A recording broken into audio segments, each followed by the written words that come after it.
Hi, welcome to the Betsy Giacaruso Studio and Gallery.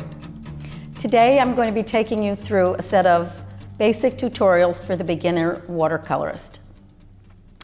The first one I'll be taking you through is learning how to do your basic washes. Most of the washes that you will need in order to do some basic techniques to create your paintings. So we're going to be setting up a grid sort of like this, and what will be helpful will be to find a mat, or you can use a ruler, but I like to cut a template like this out of a mat board. That way you can just trace some little rectangular spaces, and if you take a quarter sheet of Arches paper, you can do 2 rows of those across the bottom to give yourself plenty of areas to practice your washes in. And I'm going to take you through each of those washes. So, some of the tools that you'll need to get started. Paper, you want to always use 100% cotton rag, even when you're practicing. Cotton rag paper absorbs the paint differently, and so the paint won't sit on the surface. When you're using paper that is made from cellulose or trees and not 100% cotton rag, it's going to tend to sit on the surface and will be more difficult to blend and do some of the important techniques to keep your washes looking fresh. So most of the brushes I use will be a watercolor round, which comes to a point at the end, a flat wash brush. This one happens to be an acrylic. I like it for a little more control, and my flat wash brush has a multi number of different natural hairs as well as a tiny bit of synthetic. Sometimes I'll use a smaller flat brush, and occasionally for more detail I'll use a rigger in my landscapes. But for basic washes, we're just going to use this watercolor round. And we're going to start with just using one color. We're going to use some cobalt blue. You can use ultramarine blue as well, but we're going to stick to one color for starters. You want to squeeze out some fresh paint. You want a nice big large surface area to mix your paints in. And you'll need a tub of water. So we're going to start to create a basic wash. So I'm picking up a certain amount of water and a certain amount of paint. You want it fluid enough. The first wash we're going to do is an even wash. Sometimes you want to be able to cover an area very cleanly and smoothly with that paint. So you'll notice my table is tipped a bit, and that helps. You're going to also use gravity to help you get this wash nice and even. So you're going to start at the top, and you use the point of the brush to pull the paint across, pressing down a little bit so you'll cover a little more area than you would if you're holding it straight up. And you'll see that at the bottom you'll get a bead of paint that accumulates because gravity is pulling it down. Okay, so as you're pulling that bead down with the next stroke, you can do a couple of strokes, but then you're going to want to pick up some more paint. So you want to mix enough so that you don't have to remix on your palette each time. So the more consistent you are with how wet your paint is, the more even your wash will be. When you get to the bottom, you can hold your brush upright a little more to have control, to have a nice even line. So we end up with the bead at the bottom. We're going to rinse our brush and dry it. It's good to have some paper towels under your water so you can control the wetness of the brush. Then I'm just going to pick up some of that excess paint and blot it on the paper towel. And if your wash is wet enough, it should even out. So let's do one more for practice. I'm going to pick up more water and pull it out into this pool of paint that I'm creating. And the other thing that will help your job be more successful on a even wash is to work fairly quickly. If you're trying to be too careful and you take too long, then your strokes are going to be drying before you get back to the next wash. So keep pulling the paint down, and you really want to take the time to play when you're learning watercolor and not worry so much about being perfect. It's not having the most talent always that makes you successful, but it's being persistent and just painting a lot. So you really want to go into painting almost like you're a child, a 5-year-old. Take all the pressure off and tell yourself you're going to play and get into the process. Okay, so we've done a couple of basic washes. Let's pick up a little more of that excess at the bottom here. You can also do this with ultramarine blue. Let's do one more with ultramarine blue.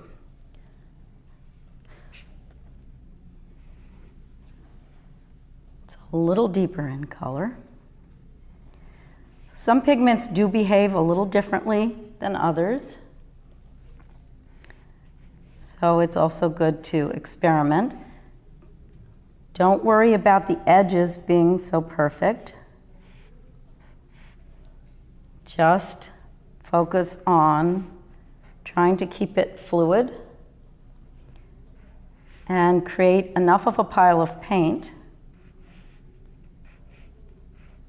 that you don't have to remix and have a different amount of saturation of water in your wash as you're moving down. So if you're seeing brush strokes in your wash, that means you're probably working too dry and not wet enough. So try another and put more water in before you start. Okay, so that's an even wash. So our next wash that I want to tell you about is a graded wash.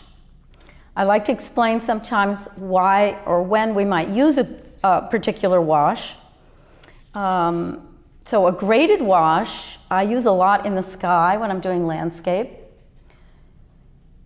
And I like to get the atmospheric feeling of the sky in a landscape. And so it's lighter where you have more influence of the light. And as you go deeper up into the universe, it becomes darker with less influence of light.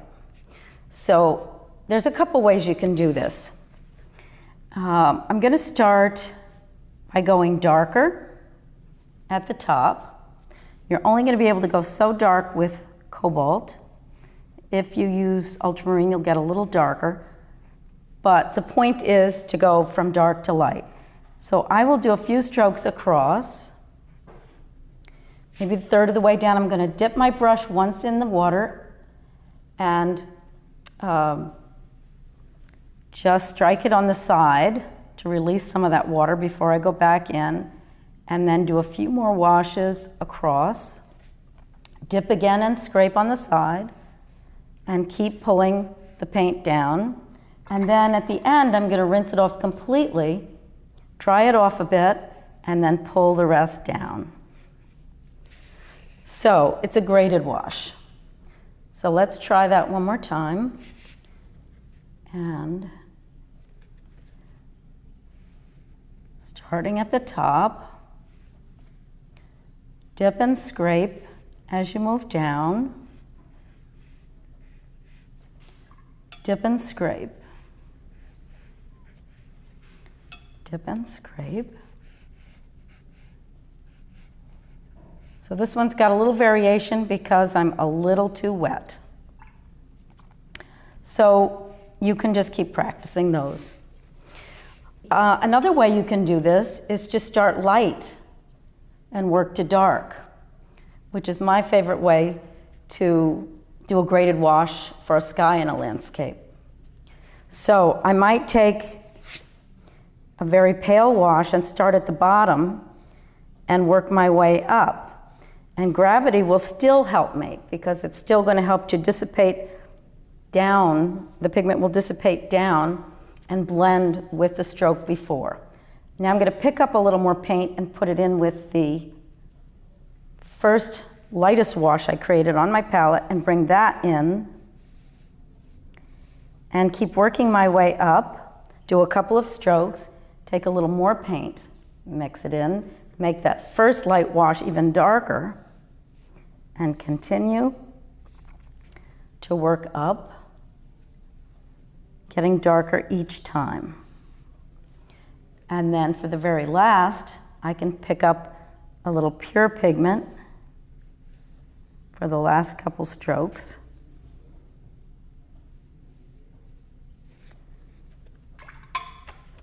For that graded wash. Okay. Okay, the next wash I want to do is wet on wet. So wet on wet is when you have a wet wash, a whole wash that's still wet, and you move into it with more pigment. So let's just start by creating an even wash.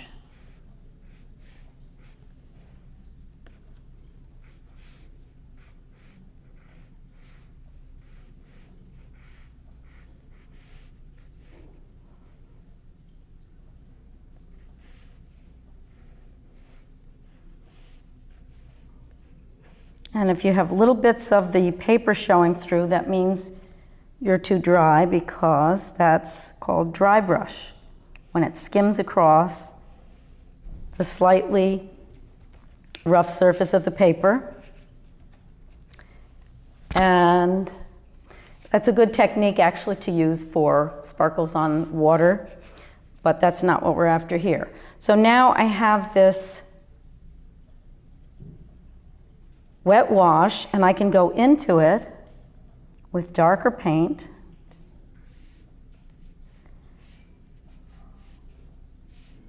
And that's called wet on wet.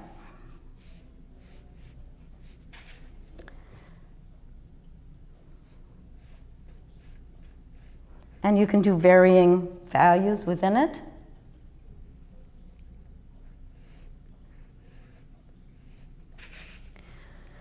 So the quality of the wet on wet will leave you very soft edges.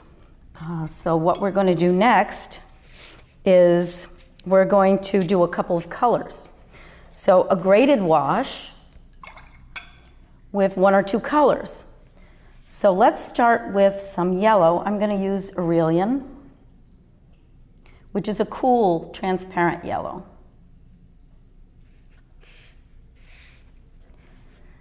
So if I start with the yellow, using the similar technique that I've been,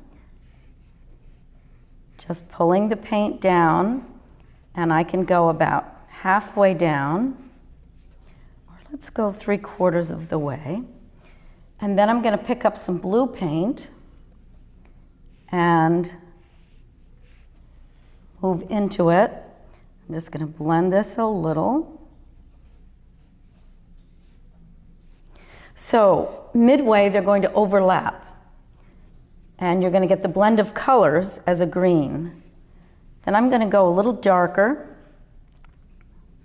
and finish that graded wash, still overlapping the yellow until the very bottom. At the very bottom, then I will have some pure blue. So you're moving from yellow to blue with a little bit of pure yellow at the top and finishing with some pure blue at the bottom. So this is a graded wash using two colors. And again, you're going to get the soft edges. So you can practice that using warm tones, cool tones. Let's do one more.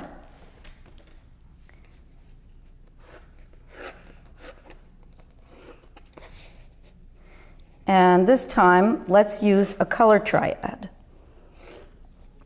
I'm going to show you how to use a color triad later in the next tutorial. But we are going to use a color triad for this graded wash, meaning using 3 colors, primaries, a yellow, a red, and a blue. And we're going to let them blend more wet on wet. So again, I'm going to start with the yellow. And I'm going to work my way around the color palette, moving from warm color to cool color. Now I'll use a little bit of permanent rose.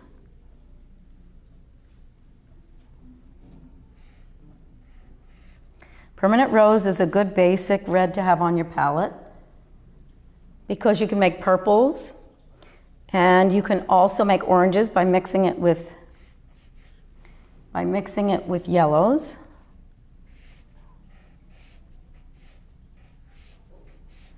And I'm going to overlap this down a little further before I start to bring a little bit of the light wash of blue into it.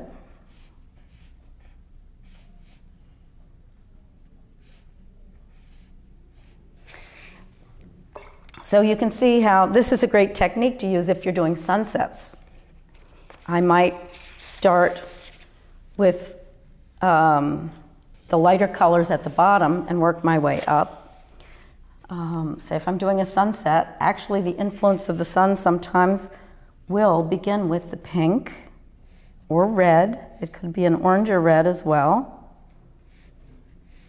So I'm going to start with permanent rose and work my way up. And then come into it with some yellow. Again, going across with my brush, using the side of the brush to press down a little. Beginning to bring a little bit of, just a little bit of blue. And you'll notice in the sky where the yellow moves into the blue, there's always a little bit of a green tinge before it turns all the way blue.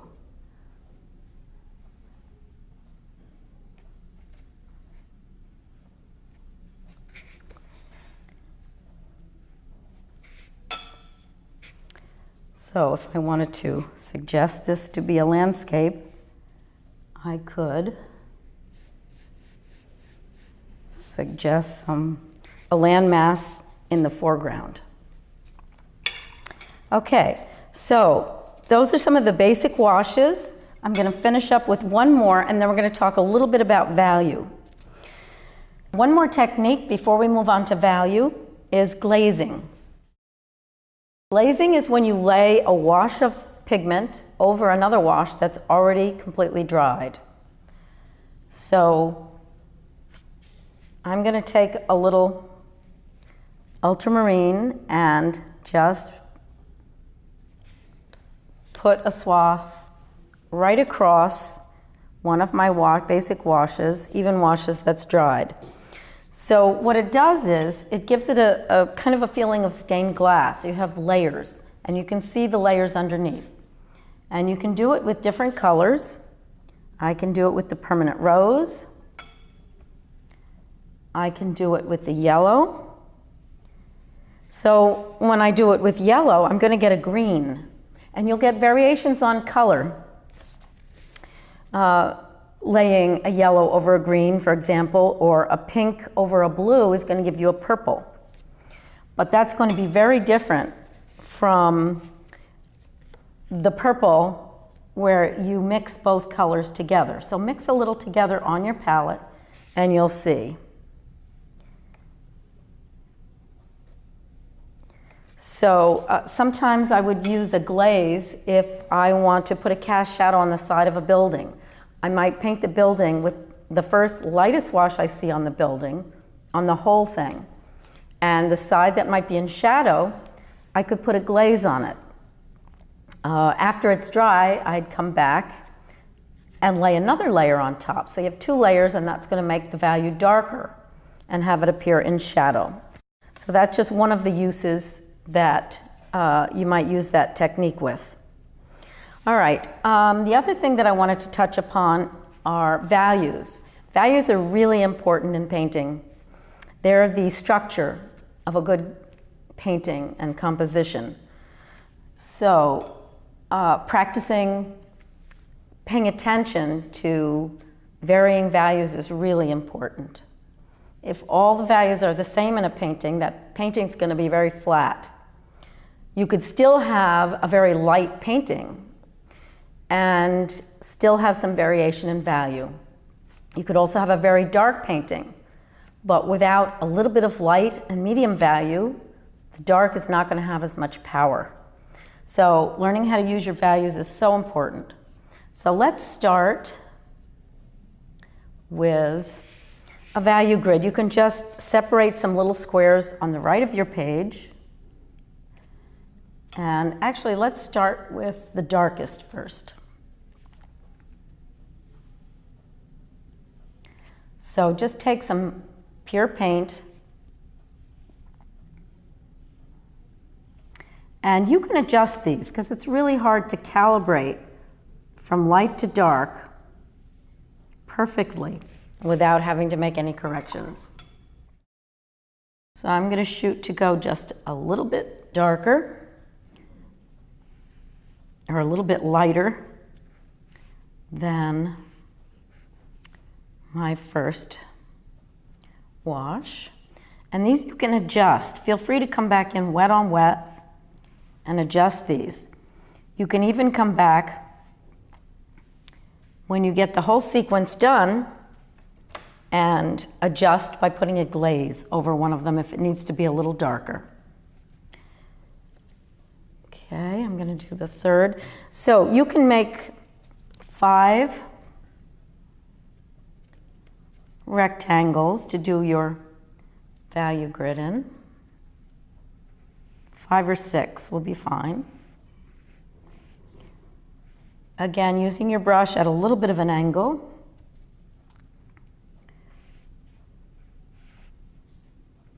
To press down on the paper and cover a little more space. And again, at the bottom, you can just dry your brush off a bit on the paper towel and pick up any excess paint.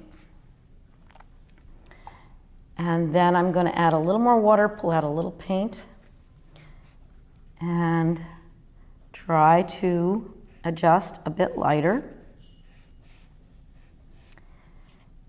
And I always like my students to keep in mind that not to worry about mistakes. There really are no mistakes. It's just about practicing. So don't worry about perfection. When you make mistakes, that's where you're learning.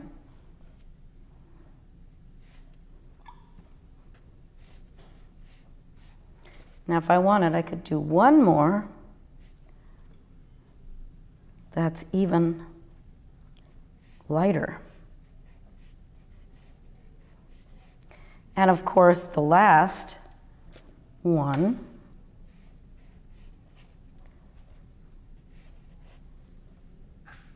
would be the white of the page, is going to be your lightest value.